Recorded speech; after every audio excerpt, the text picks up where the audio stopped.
Hello, welcome to Libra Philippines. Guys, para ito sa mga Libra, Sun, Moon, Rising, Venus, Jupiter, Libra, take only what resonates.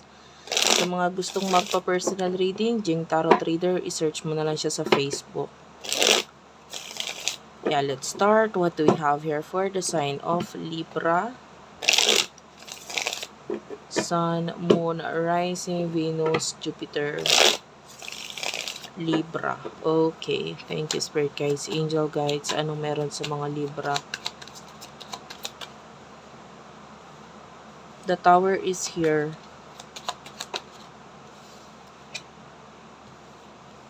The Empress. Clarify the Tower and the Empress. Dalawang major arcana yan, guys.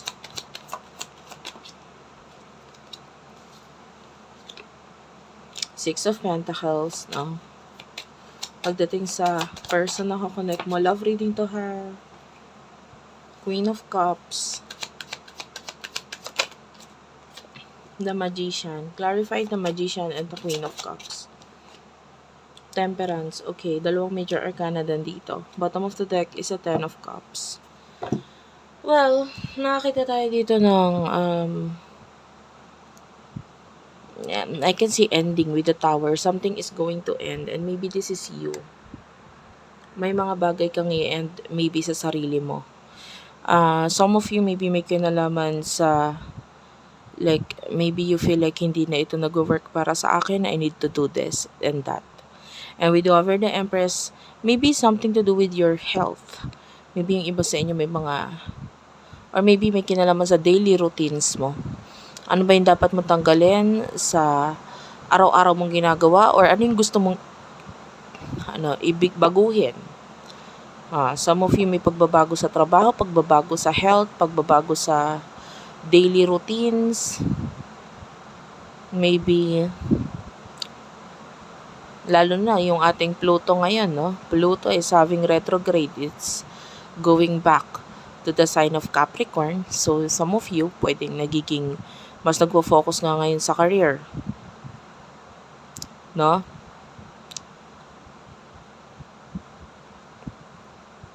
Anong dapat mong ayusin sa career mo, sa buhay mo, sa araw-araw ng ginagawa mo, sa maybe with regards to your health, to your diet. Yung iba may kinalaman sa pets, ano yung kailangan mong gawin with regards to that. You're trying to find your balance with the Six of Pentacles.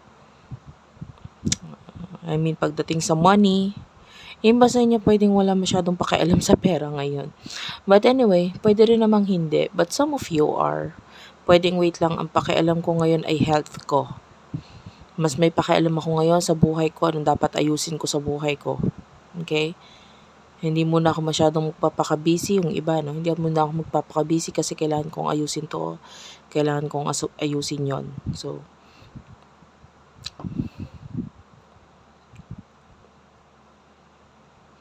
Temperance, Magician, Queen of Cups, well, this person is being obsessed. This person is being obsessed, Queen of Cups. Nakikita natin yung emotions and feelings niya towards you.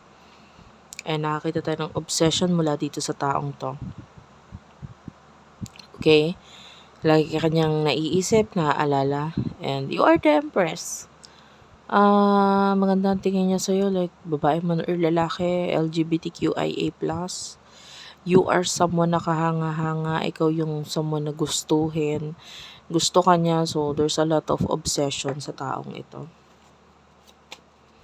Emotion ninyo sa isa't isa.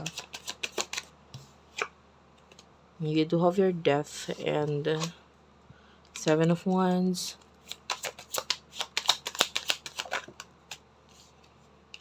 Two of Cups and the Seven of Swords. Okay, I don't know if you're dealing with someone na taken. Ace of Wands. So if not, maybe this is another person na may gusto sa'yo kahit taken siya. Okay? The way I see this with the Death card, maybe you are someone na you don't care anymore kung may mga bagay or may mga taong aalis or mawawala sa buhay mo. The Seven of Wands. what you care about is ano pa yung maile-level up mo sa buhay mo ngayon. Okay?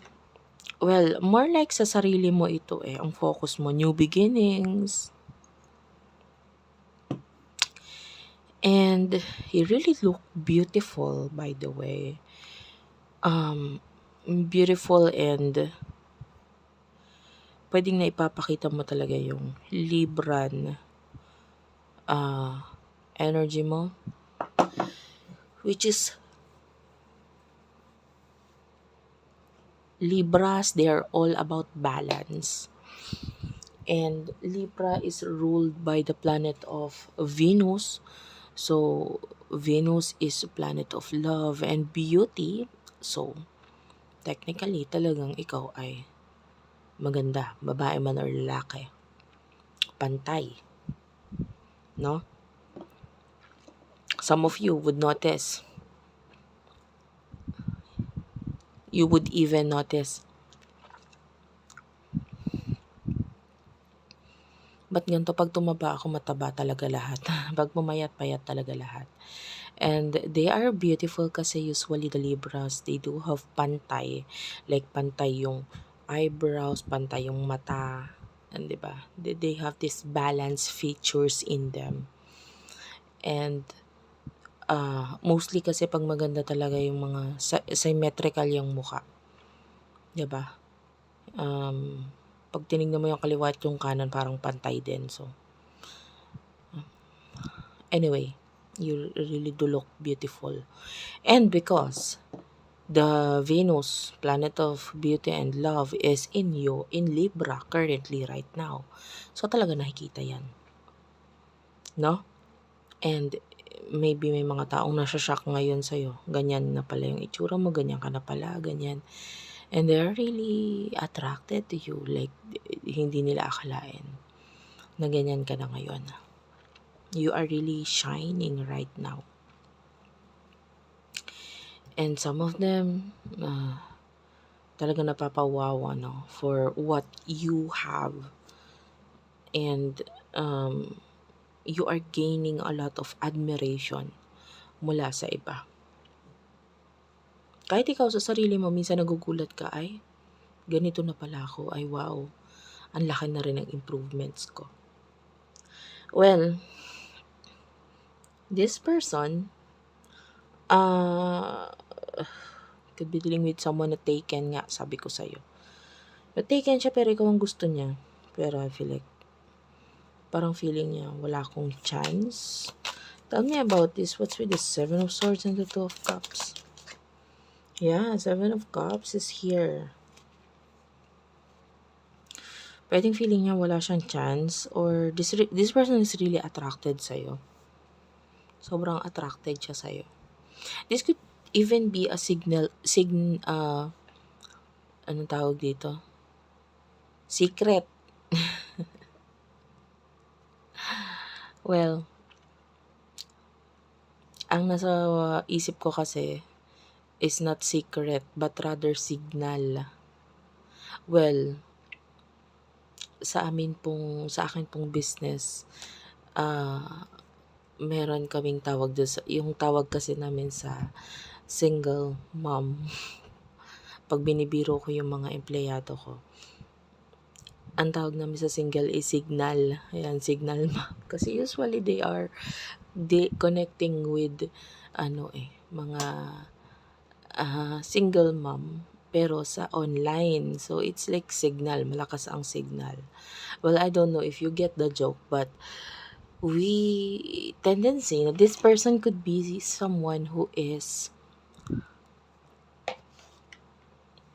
maybe attracted sa iyo kahit may anak ka na. Maybe maybe you are someone who is a single mom, or kung wala ka pang anak, maybe even if you do kung may anak ka man, and maybe if you are in a relationship, kahit may relasyon ka.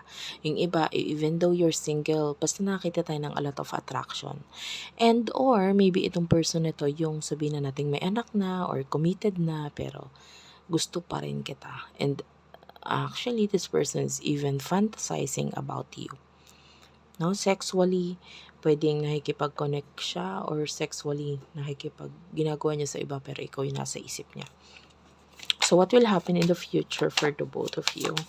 I mean for you. Kasi this could be another person which is pwedeng secret admirer. Four of Cups, Page of Wands, the Fool, Four of Pentacles, Strength card, Knight of Swords. Ang dami kong nakikita ditong number 4. I mean, kanina pa nagpapakita. You could be dealing with a person. Well, pwedeng may 4 yung kanyang birthday or maybe your birthday. May 4 or maybe yung age ninyo. I don't know, something to do with 4. Or maybe that could mean yung anak, 4 na anak, etc. But anyway, kung hindi ka nakaka-relate doon, okay lang. For what I can see here, there's this thing na gugulat sa'yo. Maybe balita.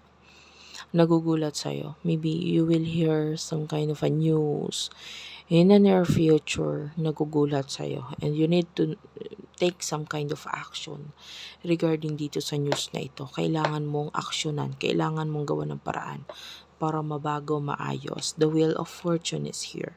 Maybe some kind of decision ang kailangan mong gawin. And you need to use your intuition pagdating dito. Ano ba dapat mong gawin? Ramdam mo yan. Alam mo sa sarili mo yung dapat mong gawin. The star is here. Maybe you need to show things na ayaw mo ipakita. Yung mga dapat mong gawain sa sitwasyon na pwedeng, wala na akong magagawa, kailangan ko nang gawin to. And maybe 10 of Swords, maybe there's going to be an ending na may kinalaman sa friends, or maybe 3 of Cups. This could be people in your life na importante sa'yo. 10 of Wands, a lot of endings with regards to this. Well, with regards to your person, hindi na ako nagtataka. There's a lot of person na attracted sa'yo. I can see another person here. This is a different energy. And I feel like this person will try to impress you in the near future with the Strength card. So, yeah, itatry niyang i-impress ka.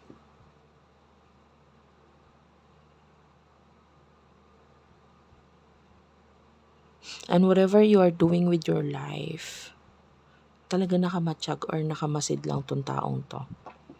Okay? So anyway, thank you for watching, guys. I love you all and bye-bye.